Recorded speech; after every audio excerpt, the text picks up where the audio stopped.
In the last 5 years, the price of the iPhone rose by 30 to 40%. During that same time, Apple spent $77 billion buying back its own stock. And right now, while you are watching this, Apple is still asking customers to wait for features it already showed on stage. That combination should stop you cold. Because Apple once followed a rule it almost never broke. If a feature was not ready, Apple did not show it. No placeholders. No promises. No coming soon features. That restraint is why people trusted Apple, even when other tech companies lost credibility. Then, quietly, that rule broke. In 2024, Apple stood on stage and introduced Apple Intelligence as the future of the iPhone. Not an experiment, not a preview. The new brain of a device hundreds of millions of people depend on every single day. Then users went home, and they waited. Weeks passed, then months. Some features slipped, others arrived unfinished. What was shown with confidence could not be fully used. That moment did not trigger outrage. It triggered hesitation, and hesitation is where belief starts to weaken. Because when prices rise faster than progress and promises arrive before delivery, the problem is no longer innovation. It is trust.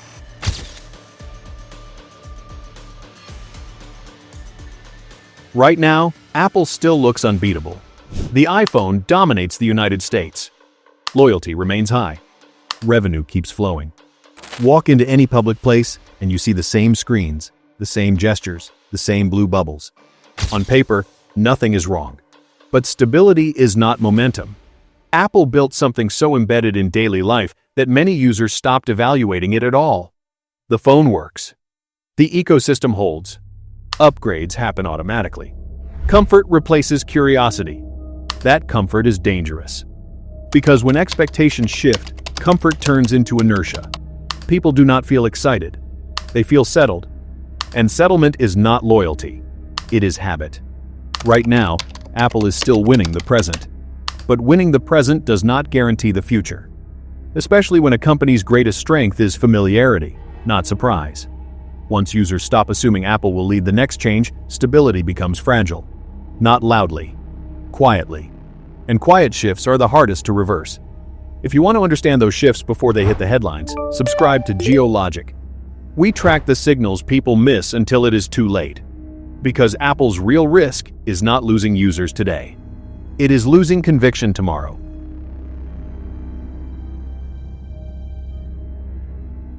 People do not abandon the iPhone casually.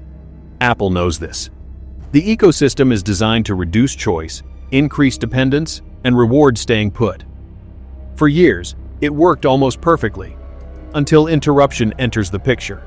Carrier switches, trade-ins, a delayed upgrade, a promised feature that never fully arrives.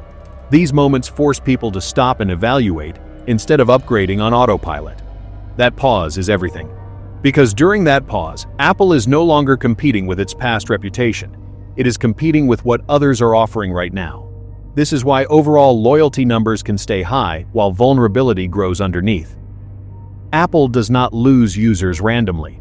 It loses them at decision points. Moments when people ask, "Should I just get the same thing again?" instead of assuming the answer. Right now, those moments are becoming more frequent. And when hesitation appears at scale, exits follow later. Quietly, gradually, without headlines. Think about your last upgrade. Did you decide instantly? Or did you pause? That pause is the crack Apple cannot afford to widen.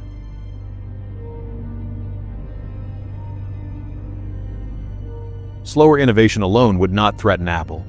Every smartphone matured. Cameras, screens, performance, everyone slowed down together. This is not about hardware. What changed is expectation. At this very moment, people expect phones to think, not just respond, summarize, translate, suggest, reduce friction instantly. Artificial intelligence reset the baseline. Once users experience that shift, patience becomes expensive. A phone that works perfectly but thinks slowly starts to feel old, even if it is brand new. This is where Apple miscalculated. Waiting used to feel smart. Now it feels risky. Because while Apple asks for patience, competitors are showing results. And once people see what is possible elsewhere, Waiting stops feeling loyal and starts feeling cautious. Apple is not being rejected. It is being questioned.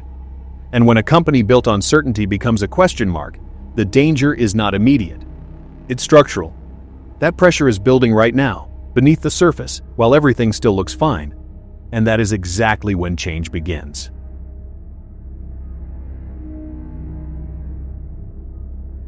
Apple had an unwritten rule for decades: never show what is not ready. That rule protected trust better than any marketing campaign ever could. It allowed Apple to be late without being doubted. Then Apple Intelligence happened. On stage, it looked complete, confident, integrated, personal, not a beta, not a roadmap, a system positioned as the new brain of the iPhone. For a brief moment, the old feeling returned. Then, users went home. And reality felt different. Features shown with certainty were unavailable. Others arrived partially. Some were quietly delayed with no clear explanation. What Apple presented as intelligence felt more like a promise under construction. That difference matters. Being late is forgivable. Shipping unfinished belief is not. Apple did not lose users that day. It lost something quieter: the assumption that Apple would only speak when it was ready to deliver. For years, people had adjusted their expectations downward for Siri. They stopped relying on it. They worked around it. But they did not feel betrayed, because Apple was not promising more. Apple Intelligence changed that contract. Suddenly, Apple was not just late. It was asking users to trust timelines instead of experiences. And that moved Apple into unfamiliar territory. This is how skepticism begins. Not with anger, with recalibration. Users stopped planning upgrades around Apple's announcements. They stopped assuming Apple's future would arrive cleanly. They began treating Apple's roadmaps like everyone else's. Carefully, cautiously. That shift does not show up in sales charts immediately. It shows up in conversations, pauses, and hesitation during upgrade cycles. And hesitation is where exits are born.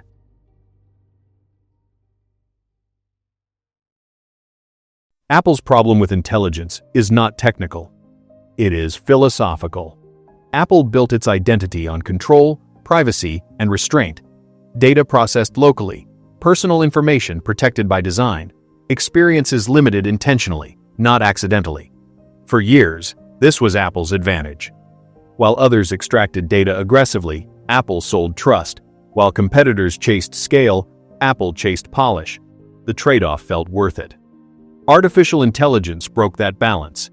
The most powerful AI systems thrive on data, scale, and iteration.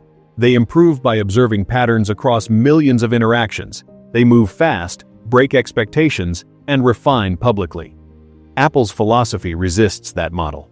Move too fast, and Apple risks violating the privacy contract it built its brand on.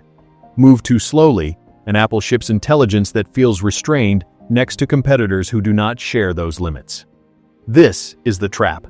Apple cannot fully copy what others are doing without breaking its own rules, but it cannot fully follow its rules without falling behind in capability. So, Apple compromises. On-device processing, narrow scope, carefully filtered outputs, intelligence that feels thoughtful but incomplete. For users, that distinction does not feel philosophical, it feels practical. Does it help me right now or not? When intelligence feels cautious instead of helpful, patience wears thin, and patience is the one resource Apple depends on most during transitions. This is why Apple's challenge is deeper than features. It is wrestling with the question of whether its identity still fits the moment, and identity is harder to change than code.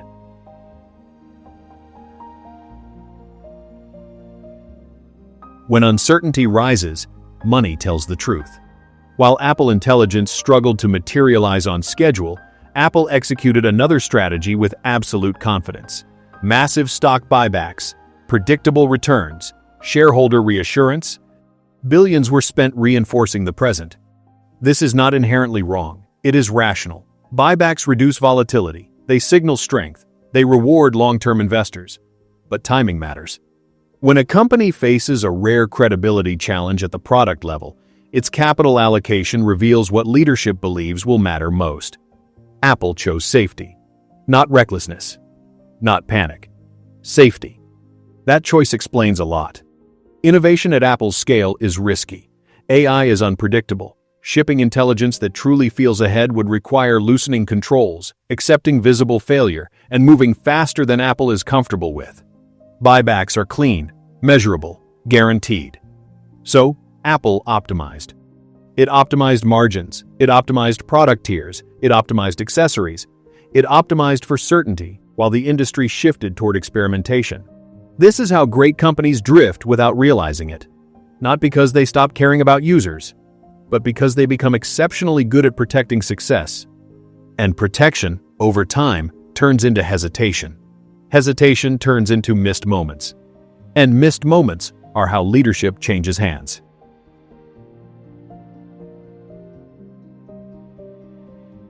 There is a mistake people keep making when they talk about Apple and young users. They say Gen Z is leaving the iPhone. They are wrong. Most young Americans still carry one. The blue bubbles are still there. The logo still dominates pockets and backpacks. Ownership never collapsed. But status is not about ownership. It is about reaction. There was a time when pulling out an iPhone created a moment, a pause, a look. It signaled something new, something ahead of the curve. That power did not come from marketing. It came from surprise. That surprise is gone. Now think about a different scene. A coffee shop. A crowded table. Someone unfolds a Galaxy Fold for the first time. The screen opens wide. People lean in. Someone says, "Wait, it does that?"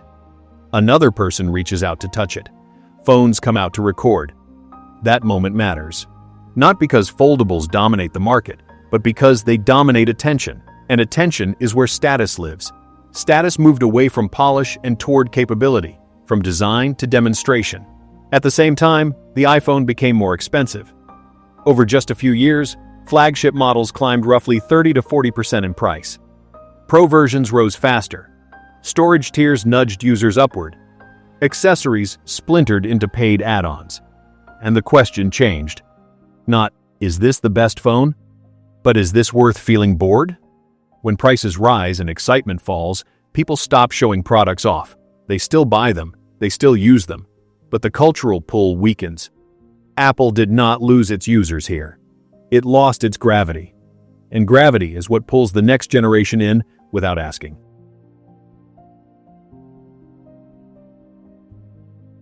Apple's ecosystem was once effortless. Everything worked together without explanation. Devices passed tasks invisibly.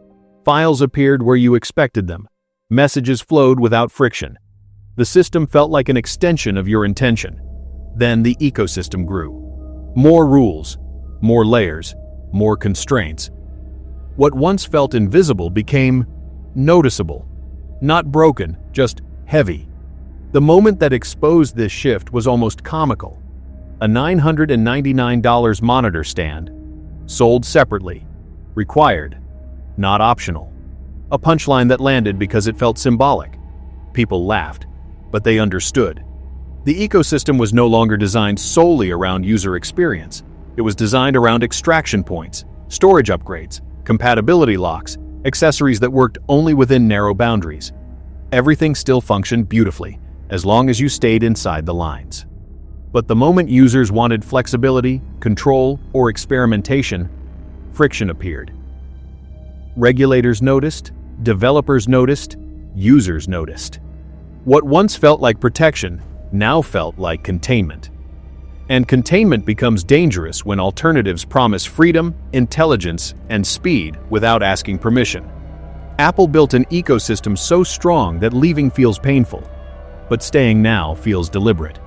And when users stay out of habit rather than desire, the emotional contract has already changed.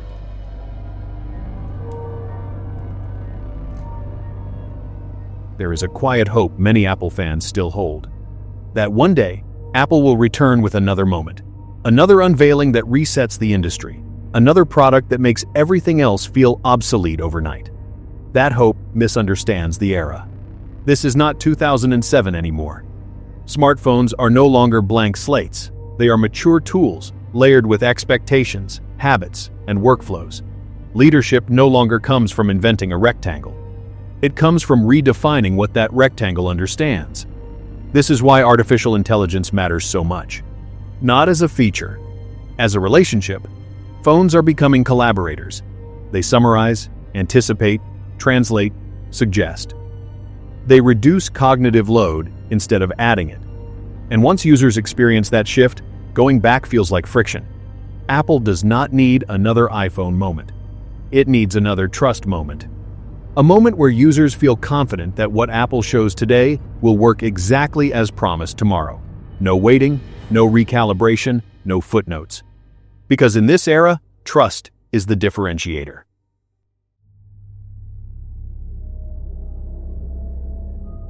It is important to be precise here. Apple is not collapsing. Its hardware remains reliable. Its services generate enormous revenue.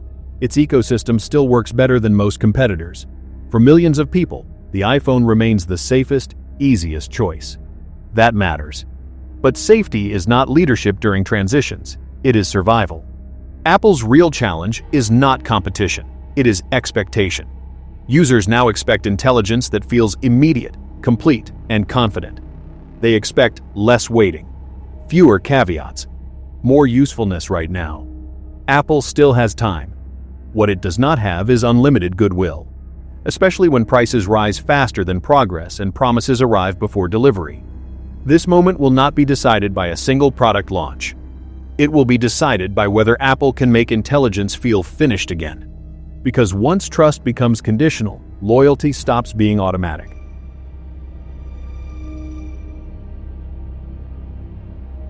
So this is not a story about Americans hating the iPhone. It is a story about belief changing shape. People still use Apple. They still rely on it. But fewer people feel excited by it. Fewer people feel pulled forward by it.